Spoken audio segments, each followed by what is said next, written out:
Hello friends. आज के इस वीडियो में हम बसीरती नज़रिया यानी गेस्टॉल्ट नज़रिया इसके ताल्लुक़ से मालूमात हासिल करेंगे। डिस्क्रिप्शन बॉक्स में हमने टीटी से रिलेटेड ऑल वीडियोज़ की लिंक दी है। अगर आपने ये वीडियोज़ अभी तक ना देखे हों तो इस लिंक के ज़रिए देख सकते हैं। अगर ये वीडियो आपको मुनासिब लगे तो अदर कैंडिडेट्स और ग्रुप्स में इस वीडियो को ज़रूर शेयर कीजिए, वीडियो को लाइक कीजिए। अगर आपने हमारे चैनल को अभी तक सब्सक्राइब ना किया हो तो चैनल को सब्सक्राइब कर लीजिए ताकि अगले वीडियो की नोटिफिकेशन आपको मिल सके। चलिए देखते हैं। कोफ्का और कोलर ये दोनों माहिर नफ्सियात का ताल्लुक़ जर्मनी से है और इन दोनों माहिर नफ्सियात ने बसीरती नज़रिया पेश किया है, लेकिन इनमें सबसे ज़्यादा कोहलर मशहूर है। चलिए अब आगे देखते हैं। कुछ काम करके सीखते यानी हम इंसान जो होते, या कोई बच्चा हो, बड़ा हो, बूढ़ा हो, हम कोई भी काम, कुछ काम ऐसे हैं जो हम उस काम को करके सीखते। यानी वह काम हमें आता नहीं, लेकिन हम क्या करते, कोशिश के ज़रिए बार बार गलती करके, बार बार उसको कोशिश करके वो काम कर ही लेते हैं। और कुछ काम ऐसे होते हैं जो दूसरों को देखकर सीखते हैं। यानी कुछ काम हमें आते नहीं लेकिन दूसरों को आते, तो वो किस तरह करते, हमें पहले उनको देखते, फिर उनको देखकर फिर हम वो काम कर लेते। अब आगे देखिए। कुछ काम बग़ैर बताए खुद ही सीखते हैं। यानी कुछ काम ऐसे भी होते हैं ना हम किसी को देखकर करते हैं, ना करते करते सीखते हैं, बल्कि बिना बताए खुद ही वो काम हम सीख जाते हैं। इसी तरह के सीखने को ही बसीरत का तरीक़ा कहते हैं। अब माहिर नफ्सियात गुड ने क्या कहा, देखिए। फ़र्द अपने पूरे हालात को अपनी दिमागी क़ुव्वत से अच्छी तरह समझ लेता है और उसी के मुताबिक काम करता है। देखिए, इस नज़रिए के ताल्लुक़ से माहिर नफ्सियात गुड ने यह कहा है कि इंसान अपनी दिमागी क़ुव्वत से अपने पूरे हालात को अच्छी तरह समझ लेता है कि हम किस हालात में हैं, हमारी सिचुएशन क्या है, और उसी के मुताबिक इंसान क्या करता है, काम करता है। अब आगे देखते हैं। कोहलर के तजुर्बे। इस नज़रिए को पेश करने के लिए माहिर नफ्सियात कोहलर ने 2 तजुर्बे किए। तो पहला तजुर्बा ये है कि सुल्तान नामी चिंपैंजी को पिंजरे में बंद किया था।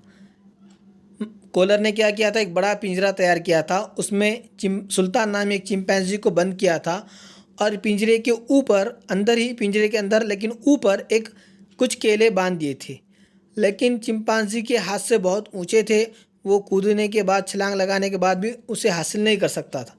लेकिन इसी पिंजरे में कोहलर ने एक लकड़ी रखी थी। तो बेजा हरकतें करने के बाद, बहुत सी कोशिश करने के बाद सुल्तान नामी चिंपैंजी ने थोड़ा गौर फिक्र किया, सोचा, और उसके बाद उस लकड़ी की मदद से केले हासिल कर ली। अब अगले तजुर्बे में, इसी तजुर्बे में सुल्तान नामी चिंपैंजी के पिंजरे में अब लकड़ी हटा दी गई थी। वहाँ पर कुछ लकड़ी के बक्स या संदूक नुमा बक्स रखे गए थे। अब चिंपैंजी को फिर से केले की ज़रूरत थी। केले बहुत ऊपर बांधे गए थे, उसके हाथों से बहुत दूर। फिर सुल्तान नामी चिंपैंजी ने कोशिशें की, लेकिन उसे केले हासिल नहीं हुए। फिर उसने थोड़ा गौर फिक्र किया, सोचा, उसके बाद उसने एक के ऊपर एक दोनों तीनों बक्स रखे, उसके ऊपर चढ़कर फिर केले हासिल कर ली। ये था पहला तजुर्बा। और दूसरा तजुर्बा ये है कि कोहलर ने 15 माह की एक बच्ची पर तजुर्बा किया।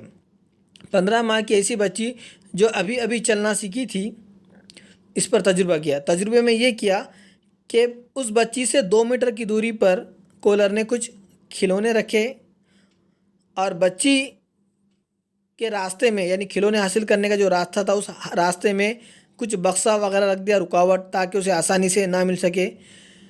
तो उस बच्ची ने उन रुकावटों को हल करते हुए, यानी रुकावट को देखकर दूसरा रास्ता, लंबा वाला रास्ता इस्तेमाल करके आखिर उस खिलौने को हासिल कर ली। तो इन दोनों तजुर्बात से हमें ये मालूम हुआ कि इंसान अक़ल के ज़रिए सीखता है, जिसकी बुनियाद तख़य्युल है। यानी इंसान क्या करता है, अपनी अक़ल के ज़रिए सीखता है और उसकी बुनियाद जो है वो तख़य्युल है, यानी इमेजिनेशन है।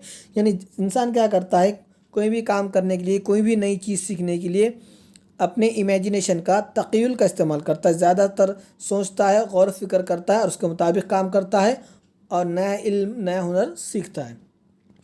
फ़िलासफ़र हो انجینئروں اور سیاست دانوں کی کامیابی کا راز ان کی سوچنے کی قوت ہی ہے۔ اس نظر سے ہمیں یہ بھی پتہ چلتا کہ جو بڑے بڑے فلاسفرس گزرے ہیں، بڑے بڑے جو انجینئرس ہیں اور سیاست دان ہیں، ان کی جو کامیابی ہے ان کی سوچنے کی قوت پر ہے۔ یعنی وہ جتنا زیادہ سوچتے ہیں تو انہیں اپنا کام کرنے میں اتنی آسانی ہوتی ہے اور وہ نئے کام کر پاتے۔ اس نظریے کی تعلیمی اہمیت کچھ اس طرح سے ہے۔ طلباء کی عقل، تخیل اور قوت استدلال میں اضافہ۔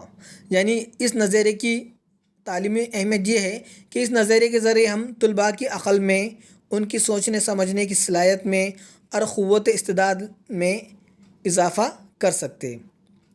ریاضی مضمون کے لیے مفید ہے۔ دیکھیے، ریاضی جو مضمون ہے وہ مسائل پر مبنی ہوتا ہے۔ یعنی ہم نے ریاضی مضمون میں ہمیں مختلف قسم کے سوالات، دشواریوں کا سامنا کرنا پڑتا ہے اور ایک صحیح اور ایکوریٹ حل تلاش کرنا پڑتا ہے۔ تو ریاضی مضمون کے لیے نظریہ بہت اہم ہے۔ کرو کے مطابق آرٹ، موسیقی اور ادب کی تعلیم کے لیے بھی فائدہ مند ہے۔ کرو ایک ماہر نفسیات ہے۔ ان کا کہنا ہے کہ آرٹ جیسا ڈرائنگ وغیرہ، آرٹ جو ہوتے ہیں، موسیقی اور ادب، ان مضامین کی تعلیم کے لیے بھی یہ نظریہ فائدہ مند ہے۔ بچوں کو کوشش یا جد و جہد کر کے علم کے حصول کے لیے تیار کرنا ہے۔ یعنی اس نظریے کی یہ بھی تعلیمی اہمیت ہے کہ اس نظریے کے ذریعے ہم بچوں کو کوشش کر کے، جد و جہد کر کے، محنت کر کے علم کی حصولیابی میں مدد فراہم کر سکتے ہیں۔ کسی خاص مقصد کو حاصل کرنے کے لیے مناسب طریقہ کار اپنانے کے لیے مدد کرتا ہے۔ یعنی اس نظریے سے یہ بھی فائدہ ہوتا ہے کہ اگر انسان اپنا کوئی خاص مقصد حاصل کرنا چاہتا ہے تو اس کے لیے مناسب طریقہ کار اپنانے کے لیے بھی مدد کرتا ہے۔ یعنی کہ اب جیسا کہ اپنے اوپر تجربے میں دیکھے کہ چمپینزی کا خاص مقصد تھا کہ ان کیلوں کو حاصل کرنا۔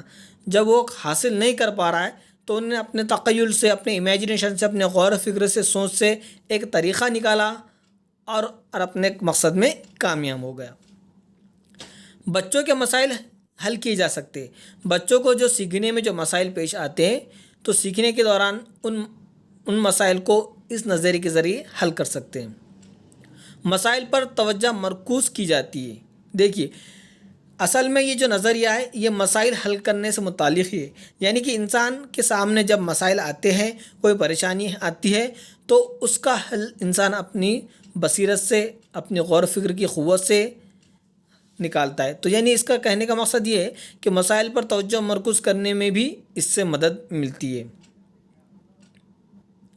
وقت اور محنت دونوں کی بچت ہوتی ہے۔ اس نظر سے اگر آموزش ہوتی ہے تو وقت اور محنت دونوں کی بچت ہوتی ہے۔ اب اس نظریے کی کچھ حدود بھی ہے، کچھ خامیاں بھی ہے۔ دیکھیے، دماغی افعال پر منحصر ہے۔ یعنی اس نظریے سے اگر ہم کوئی چیز سیکھتے ہیں، آموزش کرتے ہیں تو دماغی افعال پر ہی یہ نظریہ منحصر ہے۔ یعنی کہ ہمیں پورا غور و فکر کر کے ہماری دماغی جو قوت ہے، جو تخیل ہے، غور و فکر کی قوت ہے، اس کا پورا استعمال کرنا ہوتا ہے۔ یعنی کہ کند ذہین بچے یا کم ذہین بچے اس نظریے سے سیکھنے میں دشواری پائیں گے یا وہ اس نظریے سے سیکھ نہیں پائیں گے۔ صرف سوجھ بوجھ کو ہی اہمیت حاصل ہے۔ دیکھیے، اس نظریے کی یہ بھی خامی ہے کہ اس نظریے میں صرف سوجھ بوجھ کو ہی اہمیت حاصل ہے، غور و فکر کو ہی اہمیت حاصل ہے۔ دور اندیشی، غور و فکر اور گہری نظر ہونے پر ہی اس نظریے سے فائدہ اٹھا سکتے۔ ہاں، اگر کوئی بچہ، طالب علم آموزش کر رہا ہے یا کوئی نیا علم سیکھ رہا ہے تو ایسے بچوں میں دور اندیشی، غور و فکر اور گہری نظر، ان خوبیوں کا ہونا ضروری ہے، تبھی وہ اس نظریے سے فائدہ اٹھا سکتے۔ تو امید ہے آپ کو یہ ویڈیو مناسب لگا ہوگا۔ اگر آپ کو یہ ویڈیو مناسب لگے تو ادر کینڈیڈیٹس اور گروپ میں ضرور شیئر کیجیے۔ انشاءاللہ پھر حاضر ہوں گے ایک نئے تعلیمی ویڈیو کے ساتھ۔ تب تک کے لیے اللہ حافظ۔